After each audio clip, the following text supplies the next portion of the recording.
We spoke the other day to set this up. Do you have any interest in giving the people just a quick intro before we get into your stuff about how we know each other? Well, I mean, yeah, you and I we met on Reddit, however many years ago, for consciousness studies. Um, we did Project Contact for a little while, started Vertex Foundation, doing psi research, stuff like that. I myself, I'm a stay-at-home dad, 30 years old. Not very special, but I'm an experiencer. Oh, you're special. Do you want to get into that a little bit? Well, I was abducted when I was 6. I've been having strange experiences ever since. Lights in the sky, weird paranormal experiences. Um, your run of the mill, typical paranormal stuff. That's funny. Run of the mill. There we go. Okay. Yeah. Sorry, I was just fixing something. Yeah. If you want, do you want to go? I think it makes the most sense to start at the beginning and grow and go chronologically. If you want to start at your abduction experience, what you remember about it, how you learned about it later. We were talking about that yesterday or a couple days ago, like how you learned more about it. If you want to start there, and then we'll move forward chronologically, I think that'd be good. Yeah, sure. Yeah, it was 2001. I was 6 years old. It started in my bedroom. I was just laying there. I woke up, and there was just a bright bluish white light filling my room. Two grays showed up. They told me with a telepathic voice to come with them, and then I was just like under a compelling mode. Um, and I just got up and went with them, and we ended up flying up through the sky into this bright light, and I found myself in like what I call a hangar. It was just this large open room with like a bunch of I don't even know how to describe it. I don't know if it's like if it was cargo or like machinery, but like there was just a bunch of stuff littered around this large hangar area. And then I saw a bunch of the tall human looking aliens with the small grays just milling about, working, doing whatever they were doing. And the two grays that had came and got me started leading me off this like circular pad that we arrived on, and they led me off to the left where these large silvery orb things were parked at. And at that point, I just got scared and started running away. I ran across this hangar area to a hallway, and I found myself at a window, which when I looked out, I just saw the blackness of space, and I saw the earth below me, and I kept running, and that's when I came to like a junction, like a little cross section of the hallways, and there was another one of those human-looking aliens that were crouched down at like some boxes or crates or something.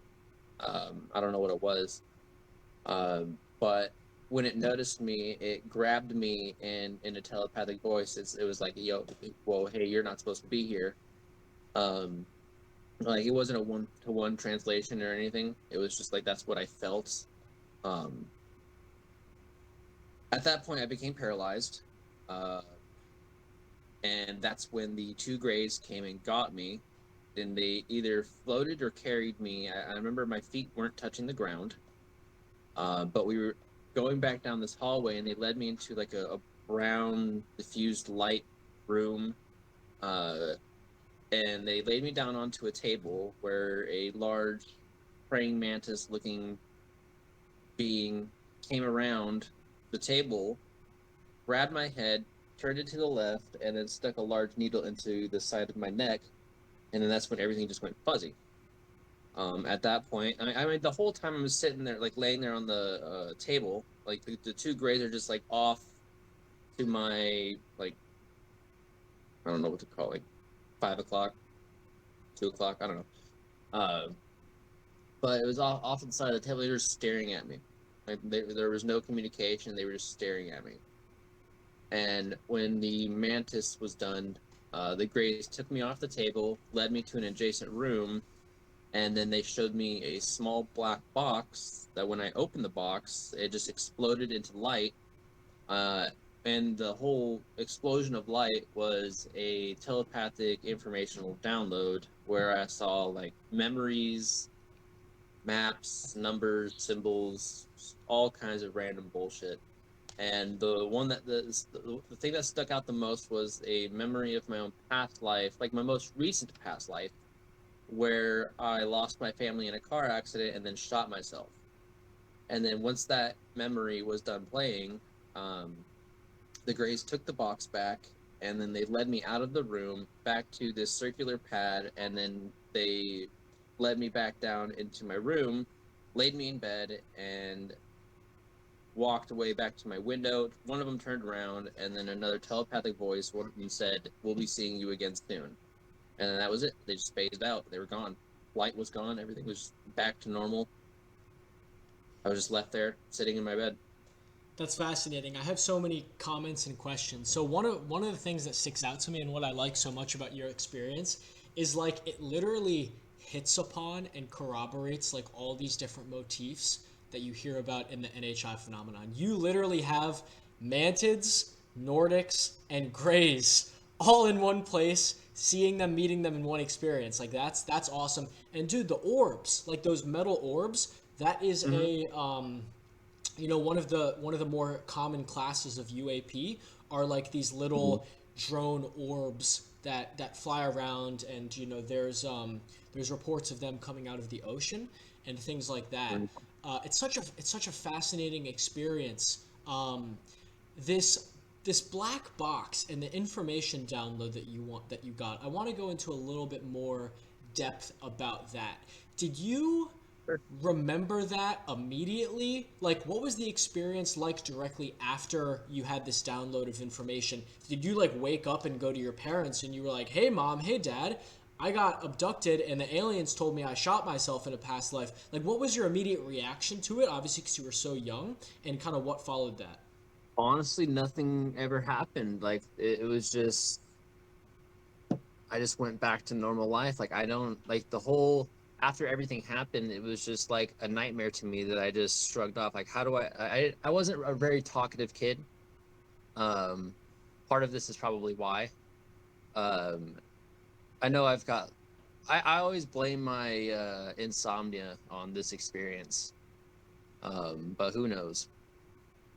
But everything, I tried telling my mom things that were happening around the house, but like she would always just be very dismissive with it. Um, Not like a mean way, but like that was a dream. How do you know that was real? It was your imagination, stuff like that.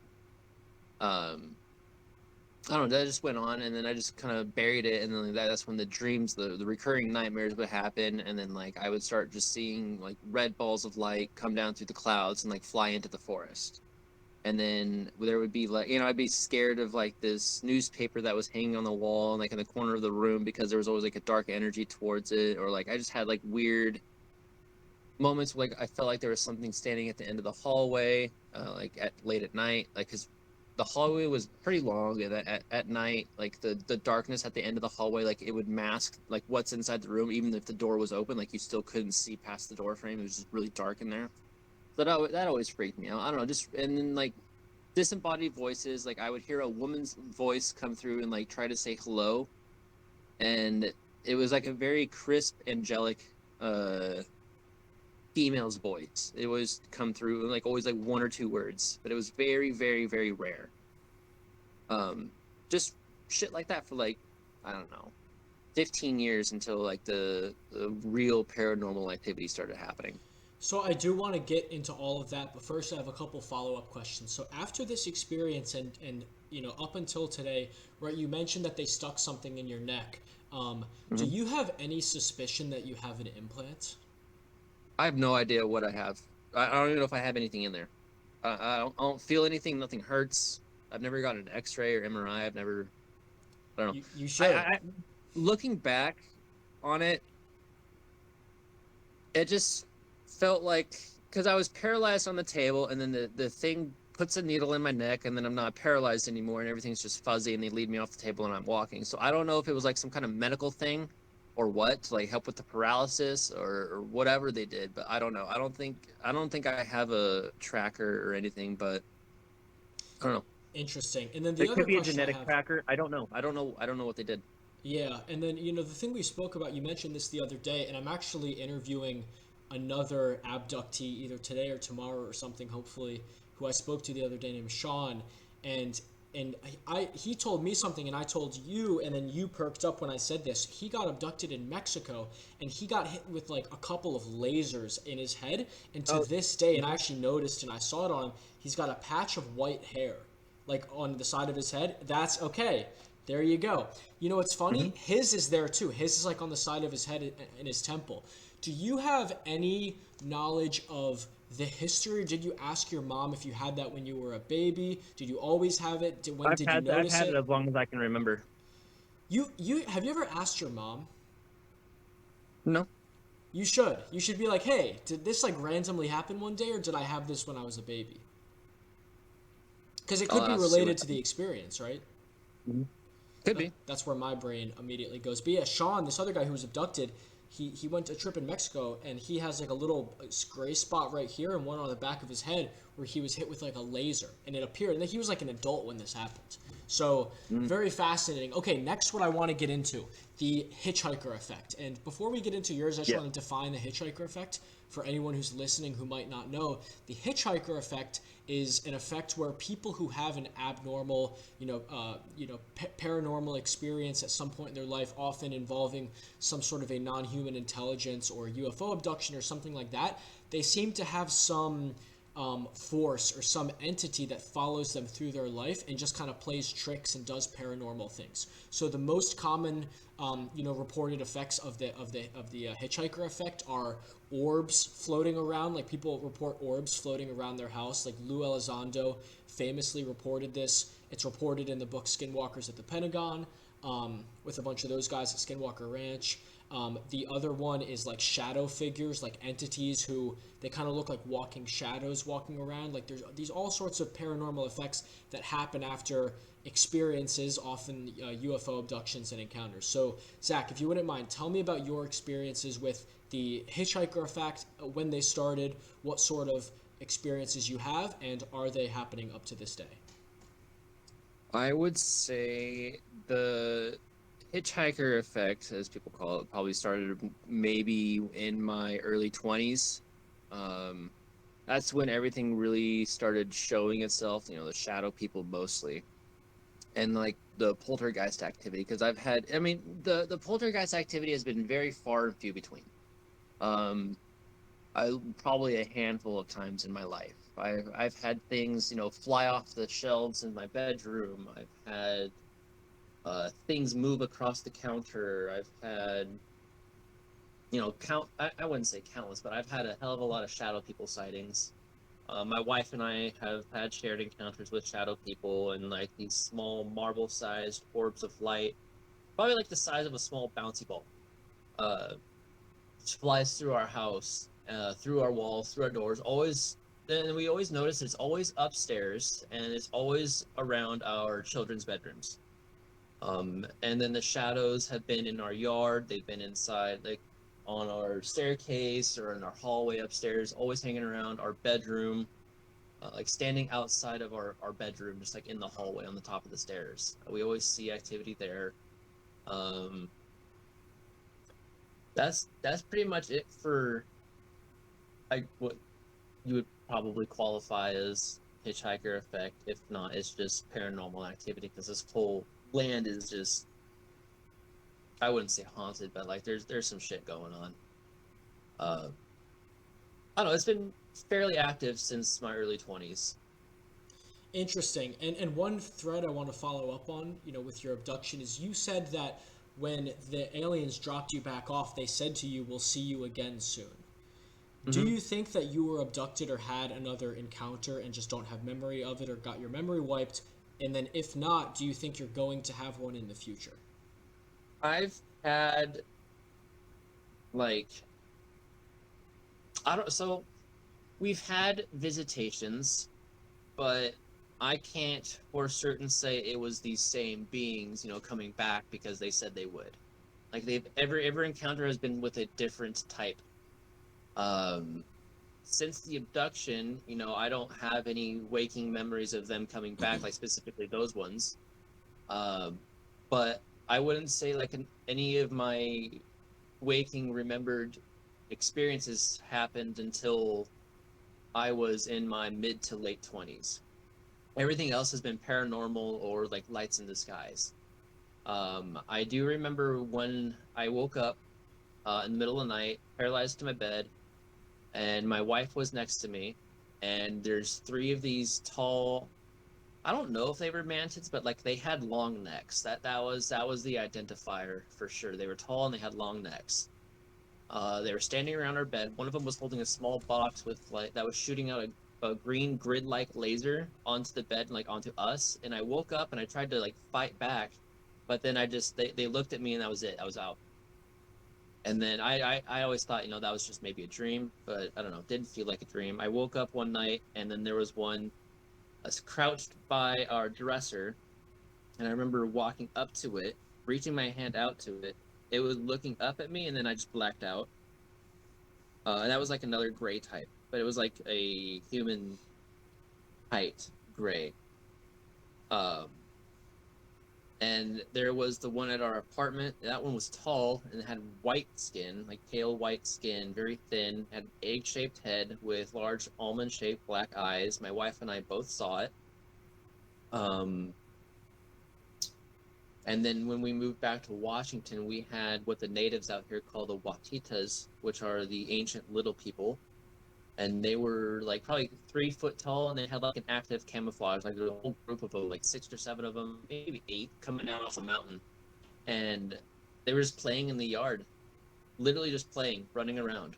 And then they were accompanied by like a very tall wolfman looking being. But as soon as that thing noticed we saw it, it took off. And then the small Watitas, little whatever they were just running around in our yard. And we even saw footprints in the morning because the grass was wet from that night. And the footprints were like three-toed, pronged, weird-looking footprints. They were probably not even the size, maybe the size of my palm, Mm. maybe halfway up my middle finger. And they had like a thin, I don't know what they call it, like the small between the heel and the toes, like that Sure. part of the foot, I like it know was what you very mean. thin, Yep. and then the toes were like three-pronged Mm. outwards, and then like it had like little like balls at the end. Mm. That's fascinating. I do want to get your perspective, and I want to dig in a little bit. So I know about this of you because we've worked together in the past. I want to ask Hmm. two questions, and they're kind of related. One, what is your work and research, and if you want to go into that, into more of the science and technology side of this stuff, because I know you're super deep into that. You are like basically a librarian of a lot of documentation regarding a lot of the technology related to UAP stuff like that. And then my follow-up question that's related is, what do you think's going on with this stuff? What's your best guess at what the source truth is? Oh man. Well, Yeah, when oh it comes man's to like right. my work and the tech side of things, I've been very interested in ever since I've come across, meditation and guided meditations or like hemisync or anything to do with brainwave entrainments to access these types of brainwave states that allow for very interesting things to happen. Like that's always been my interest and my fascinations. And the more I dig deep into that, the more I realize everything starts to look connected, including the UFO phenomenon. So I believe that when you open this up or open this aspect of yourself up to these kinds of things, you're definitely opening a doorway that can't be closed again. And the technology that can assist and help induce these kinds of states that we need to be able to use to contact or make contact or do whatever we want to do, that's where our focus needs to be. And that's what I've been doing. Um, as to what I think's really going on, I always think, it has to do with human consciousness. It has to do with our genetics. I've I can't prove any of my claims here, but I from what I've seen, from what I've experienced, from what I've been shared, it has to do with human genetics. It has to do with our consciousness. They're taking our people and doing some kind of hybridization program where they're taking these hybrids off world and placing them on different planets. And Earth is basically a seed bank farm where they'll create a species, We're a sperm they'll bank. play around with it, and when they get what they want out of it, if the species hasn't revolted, um, they'll bring them off planet, but the ones who don't, they get reset. There's a plan with a capital P that's going on. Um, I don't really know how to like it sounds crazy to talk about, but we're not in control of the planet. That I'm certain of. Um, our bodies are not, or our bodies are finite, and this is not, the end. And whoever's out there, it has their toes dipped into the pool deeper than what we've been made aware of when it comes to why we're here.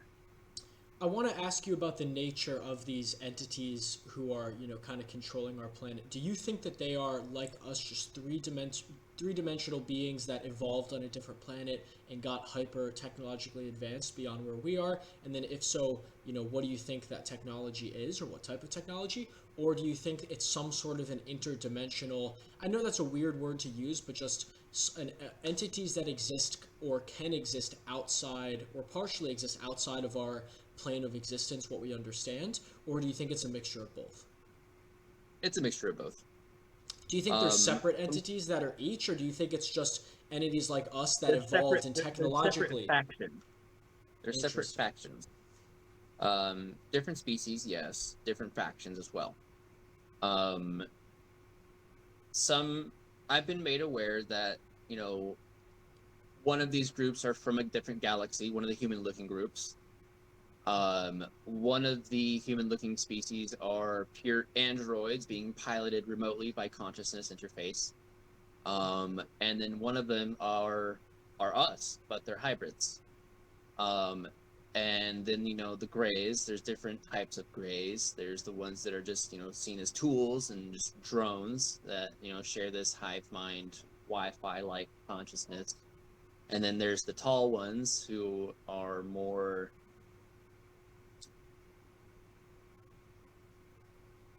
I don't even know how to describe them. They're enigmatic. And then you got your tarantuloid, your mantises, and then the utilitarian reptilians. Everyone says they're evil, but they just think they're better than us. Which they probably are, Um, to be fair, in some regard. We're not hard to um, beat. there's a lot of different shit out there. Um, yeah. Here's a question for you. I'd love your insight into this. What do you think the correct direction is for humanity? Do you think that we can progress technologically to be at parity with these different entities? If so, what does that future look like? Is that a benevolent future that we should strive for? What direction do you think we can and should go as a civilization? Well, that's up to us and what we want as a species. Um, if we want to live on this planet and continue to live on this planet, then we need to stop destroying this planet. Um, According to these factions, nuclear weapons are the only thing that are destroying the planet, which, you know, pisses off a few of these factions quite a bit. Um, But if we want to, basically, if we want to continue to live on this planet, we need to get our shit together because time's running out, and they're gonna reset us again if we don't get our shit together. Why do you think they would reset us? What's their reason for doing that? It's for the planet. So we don't nuke. If, So we if, don't. if a species can't take care of the planet, if a species can't evolve to the point where they're worthy of leaving a planet, they get reset if that doesn't happen. What do you think? What does that reset look like? A mass extermination event? Dealer's choice, basically. Oh, what does that mean? Well, if they want to throw an asteroid at us, if they want to completely target all of our fault lines and all of our, you know, all of our volcanoes, if they want to completely blow up the planet, they have the means to do so. That's fascinating. I brought this up the other day. What do you think about the Bledsoe stuff? Because timeline-wise, we are pretty much at the pinnacle of Bledsoe's prophecy and when he, thinks stuff's really going to start to happen. And let me just summarize very briefly for anyone who's not familiar. Chris Bledsoe was an abductee. I think he got abducted for the first time. What was it, like probably 2007 or 2009, maybe like early 2010s or something like that. And since then, he's had extraordinary experiences. He's been in contact with entities. He's, he has a hitchhiker effect where there's these orbs in the sky and they, move oddly, and he videotapes them. All of these weird phenomenon, and he, claims to be in contact and with these entities. And he essentially prophesized, and what he said is what was told to him from these entities is that when Israel and Iran begin to exchange weapons, that is going to coincide with the astronomical alignment of the Star of Regulus with the Sphinx in Egypt. And he said this years and years ago, and he had astronomers, line up the timeline. And I think it's either supposed to be around Easter of this year, which is a week away, or I think the other timeline that people talk about is October, around the fall of this year. Either way, when that happens, I think his exact quote is, "There will be a new knowledge that comes upon humanity." And the reason this is interesting to me is because the timeline with the Israel-US-Iran war has lined up. We're entering this timeline now when things are starting to happen. And also, coincidentally, we're starting to see a massive push for disclosure. President Trump, tweeted out a while ago that he's going to, declassify, the aliens and UAP files and everything, and disclosure starting to come in. All of this guy's been talking about this stuff for years and years, and all of it's happening at the same time, at the time that he said it's supposed to happen. So I want to get your, insight into this, Zach. Well, I don't have any kind of, doomsday date that I've been giving from these entities because every time I've asked, they're always not at liberty to discuss. So I don't know. I'll believe it when I see it. People make predictions all the time, myself included. Nothing ever happens. But I'm willing to be proven wrong. I wouldn't mind some aliens coming down, some new knowledge.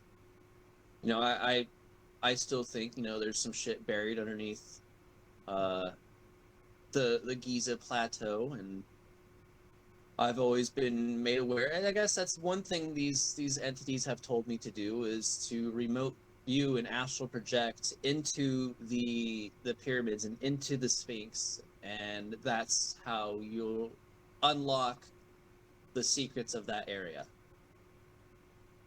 I haven't done it yet. I'm still trying to figure out how to astral project myself, but that's what they've told me to do.